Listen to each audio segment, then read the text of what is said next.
So, Fran, thank you very much for joining me this afternoon. Before we look ahead to Sunday's game against Spartans, it's been almost 10 months since you've been in charge at Celtic, but you've only had a few games to coach. How are you settling into life in Scotland and life at Celtic as well? I love the club.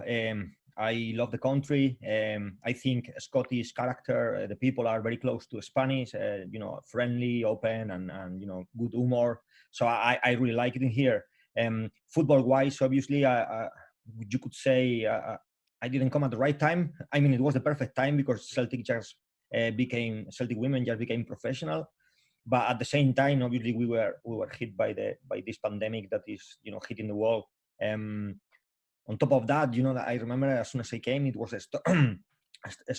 storm Chiara, a storm Denise. So the weather has been atrocious, and then after that, COVID. So you would say I didn't have the best welcome to Scotland that you could give, but yeah, I'm still happy. Obviously, football is been great when we have been playing. Obviously, last year before COVID, we were flying. We were in a very, very good place. And then after that, obviously 7 months without being able to compete is too long for professional players. They never experienced that before, so it became very, very hard for them to later come back into a routine and into fitness levels enough to compete at the highest level. Obviously, when we were back, we couldn't match the team we play because they were training for so long since July. It was impossible for us to match them. But last week, no competition. It has helped us to push a lot in terms of volume, in terms of intensity, and I think the team right now is within the parameters we wanted. So now you could say that we are like fully fit for first time last week. So.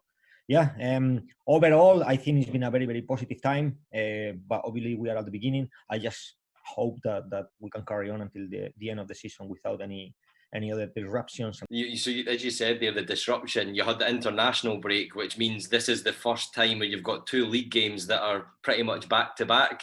Definitely it helped. You need this continuity, all these breaks and up and down. So really you cannot replicate the intensity, the adrenaline, even the fitness levels from a match at training is impossible because the adrenaline is not there. It's not the same.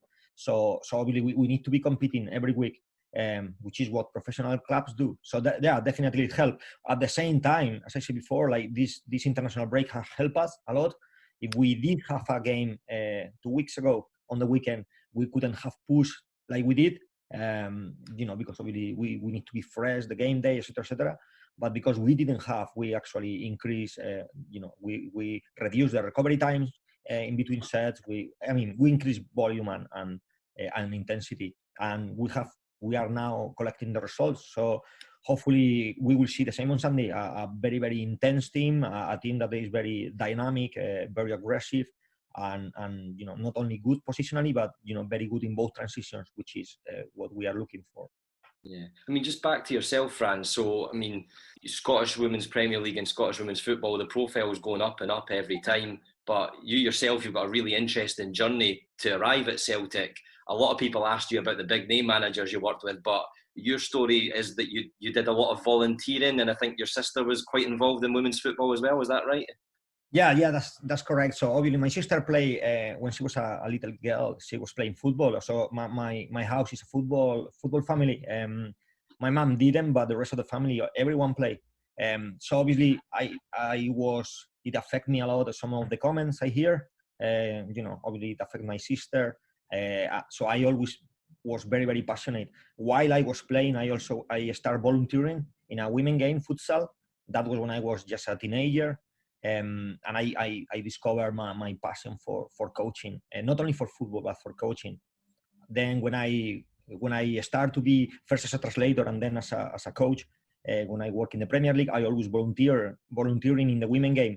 So I've been involved in several women teams, always for free. So it was potentially like 2 full-time jobs, but I just love it. I absolutely love it. And then after I got sacked by Everton, with the arrival of Marco Silva, I got the opportunity to go to Lewis, which at that time, it was an amazing opportunity for me. It is I think the first and the only club in the world that pay men and women equally. For me, it's a message that I felt very identified with. And I decided to go there, and it was an amazing time. Obviously, our goals there weren't the same goals than Celtic.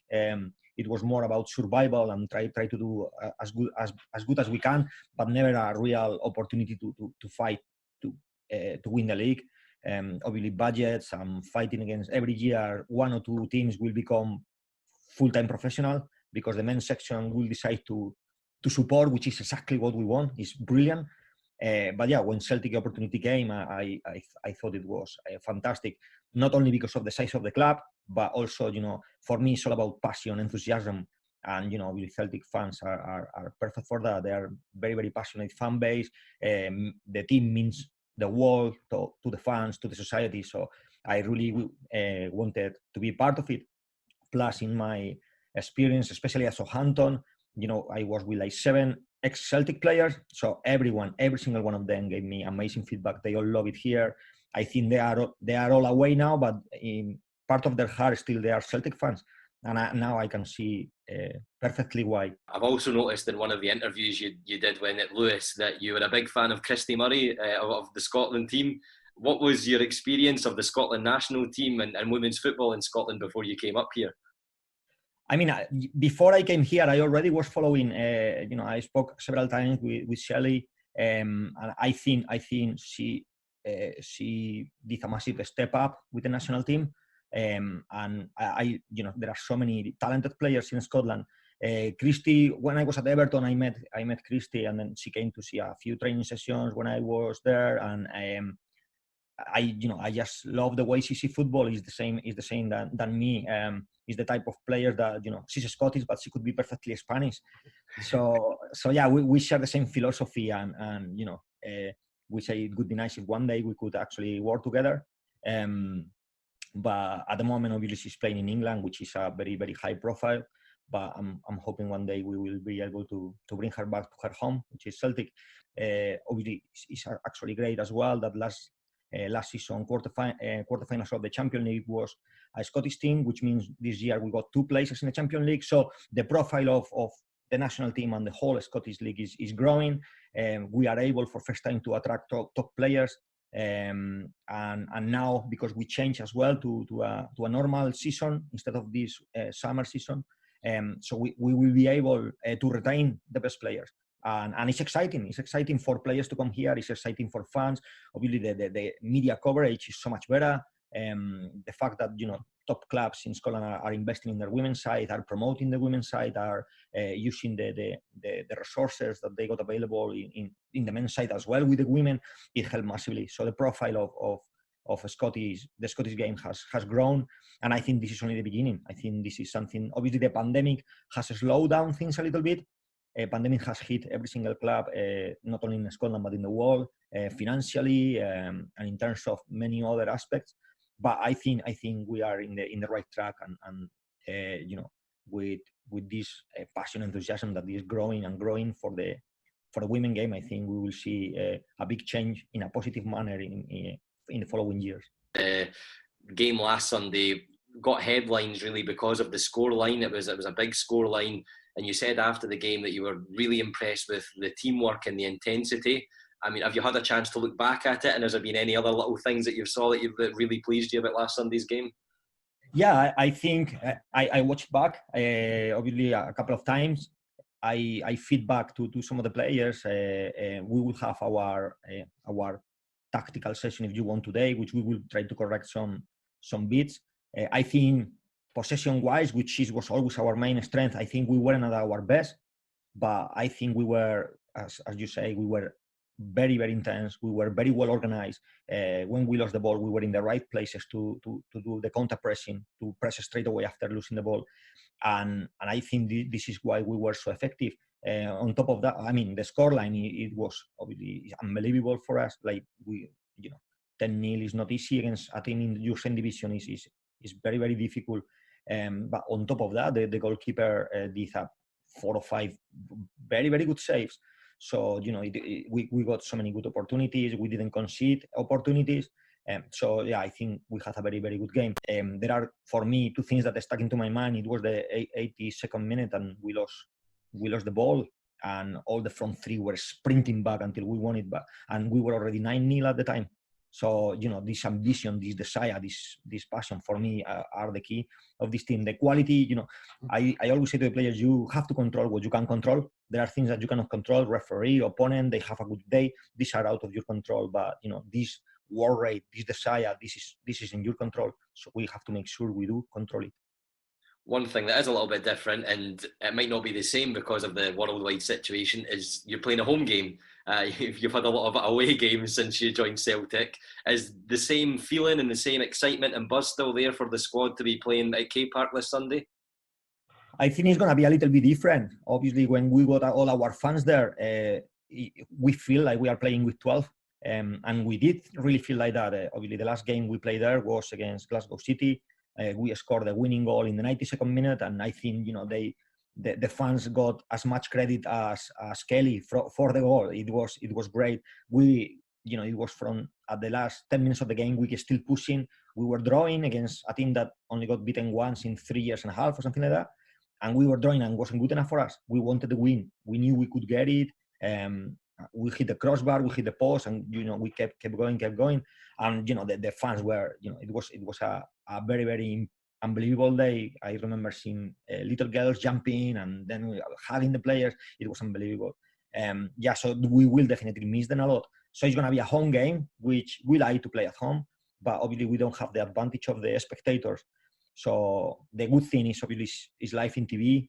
They will be able to watch it, and I think we will still feel it. We will still feel that they are watching us. But obviously this 12 man, this support that you get from the stand, especially from fans that are very, very passionate, you really feel it. It gives you really this belief and to carry on going, and as I say, until the last minute, until the final whistle, to keep fighting. But what are you expecting ahead of Sunday from Debbie McCulloch's team? So what I expect is a team that is very, very solid defensively. They know what they are playing to. I think their main threat is the transition to attack, the counter-attack. So we will be, trying to make sure we are not exposed when we are attacking. We expect to have most of the ball, like in the last game, but obviously every game is different. We don't know what they would be expecting. They have a tough, very, very tough schedule to begin. So Hibs, Rangers, and us.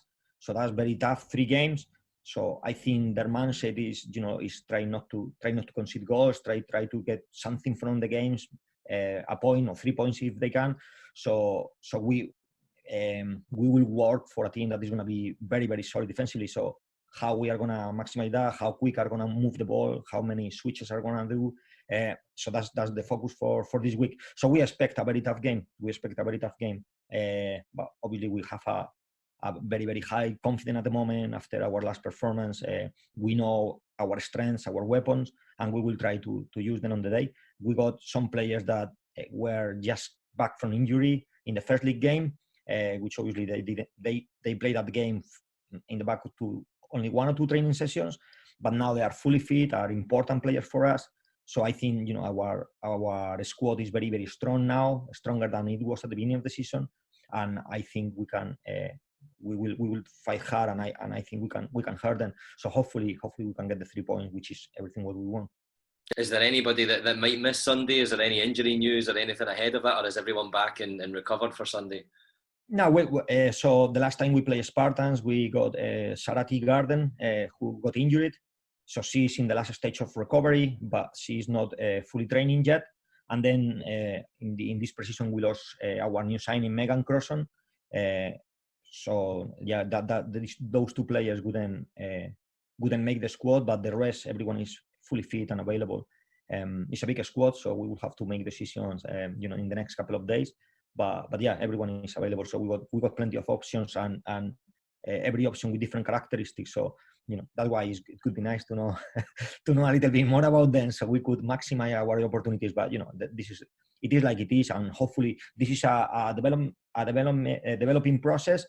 And so I know this is something that we are looking into it, and I know it won't be an issue in a few weeks.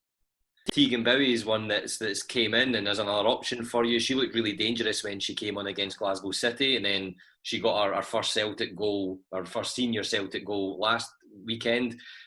We know her a lot from the youth setup and the Scotland national team. For anyone that might not know a lot about Tegan, how would you describe her? What could you tell us about how she's fitting into the senior role at the club?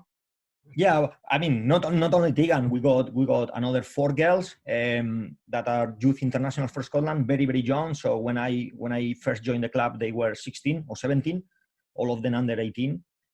But for me, I told them from the beginning, I have individual meetings with most of the players, and I say, they are the future of Celtic.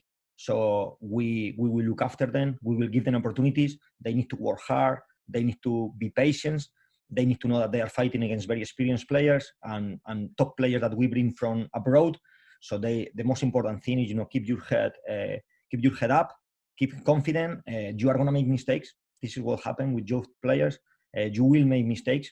Don't be scared of making mistakes, but make sure when you make them, try to learn from them so you don't make them again. So yeah, Tegan this year, especially in pre-season, we saw a different player, so much higher in confidence. I mean, last year she was doing well, but didn't have opportunities to play because of the players in her position. But this year she actually is earning a spot in the squad, and she has scored already 4 goals since pre-season. So yeah, it's a player that is doing very well, that got all the support from the club, from the girls, but as well as her, Kate Nicholson also play again from the same team, 17-year-old. So, and we got Rebecca McAllister, and then we got Monica and Paige, who probably will go on loan to get these minutes that at the moment we cannot give them, but we know in the future are players that are very, very important for us. So yeah, Tegan is one player that we know she can, is very, very good pace, is very high in confidence. So at this moment, it's a player that is difficult to stop. Can any of the fluent English speakers speak Spanish to you? Sorry, again? Any of the Scottish girls, can they speak in Spanish to you? Do they have good Spanish? No? I'm struggling. So if they speak Spanish, I don't understand. But if they speak Scottish, I don't understand either. So I'm getting fluent in Glaswegian. At the beginning, I was saying, "Come on, girls," and they say, "What?" I said, "Oh, sorry, come on, girls." And now everyone comes.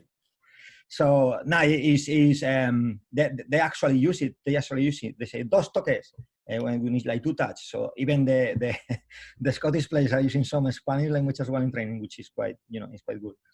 So yeah, we try to have a laugh. Not always you can, especially after the fit is even harder. But we try. But yeah, I think the group is very good. Different nationalities, but everyone is in the same page. Everyone got the same goals, and we are all in the same train to achieve a common dream, which is the good thing. This is what makes us that strong. This common belief, common goal. So, and everyone is fitting well into it. So yeah, hopefully we will see that one more time on Sunday, and we can celebrate after the game.